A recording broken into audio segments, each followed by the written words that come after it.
मी एवढी का हसत आहे ते नंतर सांगते. दसरा 15 दिवसावरच राहिलेला आहे आणि दसरा म्हटलं की आपल्याला सगळ्यांना सगळ्यात अगोदर आठवतं ते म्हणजे घर क्लिनिंग. तर आमची 15 दिवसाच्या अगोदरच दसऱ्याला सुरुवात झालेली आहे. असं म्हणलं जातं की पितृ झाल्याच्या नंतरच दसरा काढावा, पण ह्यावेळेस आम्ही काय केलं की पितराच्या अगोदरच दसरा काढलेला आहे. तर आमचे पितृ नवमीला असतात, तर त्याच्या अगोदरच आम्ही दसरा काढला.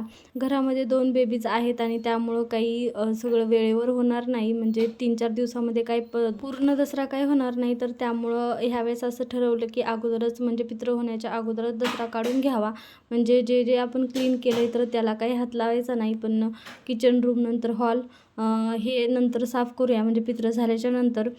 आईने एकटीने पूर्ण डबे घासले आणि ते मी स्वच्छ पुसून उन्हाला ठेवले. त्यानंतर मग दिवसभर एवढं काम करून सगळ्यांनाच थकवा आला होता, पण ह्या दोघांचं म्हणजेच रिया एवढा छान डान्स करत होती, त्यापुढं सगळ्यांचा थकवा निघून गेला.